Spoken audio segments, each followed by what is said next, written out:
So coming back to our slides, remember just setting a blog won't help. You would be needing some effort in terms of first setting up editorial calendar, that is the blog's draft and Word blog publishing plan.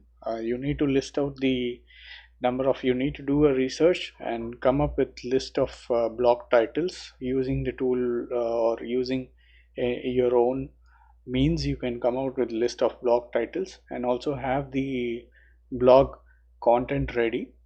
You need to churn out these the blog post regularly and define it in your publishing plan. So without this basic planning, it will become very difficult for you to run a blog.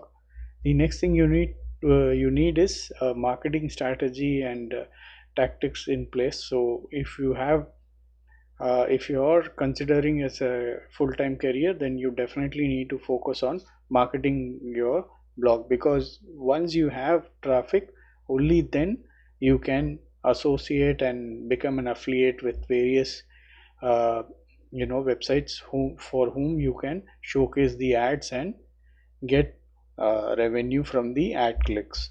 So it is very important to build or have your marketing strategy in place after you have a editorial calendar.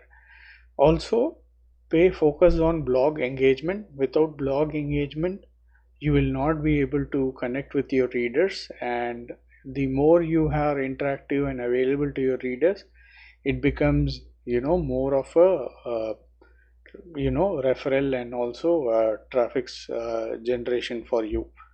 So you also need to have community outreach. That is, you can reach out to other bloggers in the same field or people whom you consider or follow. So you can reach out to them with your own blog post and blog titles and tell them that this is what you have been doing, and have a word with them. So let me just show you how you can do this with a example. For example, if I have the uh, baking or cooking as my topic of interest, so I will create the editorial calendar around baking, and it would cover like a list of baking articles with a publishing plan. Like for instance, let me say I will plan and list the top 10 tips for baking and top 10 baking ideas this week.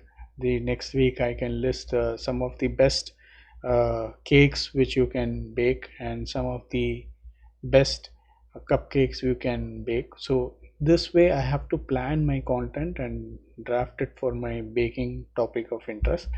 And I would use the FB and Twitter apart from doing the basic SEO for blog marketing. I would also use Pinterest because my blogs will carry images and I can showcase them on Pinterest, which will be used as a bookmark for my blog post. So with the help of this, I can start laying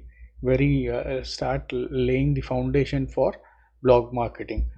And I would be, engaging with people with my prompt replies. So I can do periodical, like 2 or 3 times I can visit my post, wherein I can go ahead and reply uh, to the comments which I have received, or if there is any discussion thread I have running, I can join there, and as an author of the post, I can always reply to that. So this could be done also in WordPress.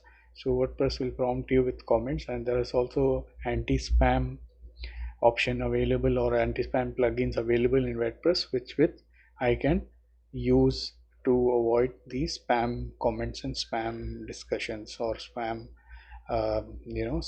on the WordPress blog. So if I'm in the field of baking, I can reach out to a lot of food and uh, recipe bloggers I'll be able to connect and request them to mention or request them to associate my post in their blog. So this way you can see you could actually start the very base of marketing of your blog, which will start generating minimal traffic for you. So we have covered in WordPress demo the content spinning and WordPress setup. So moving on to the next topic.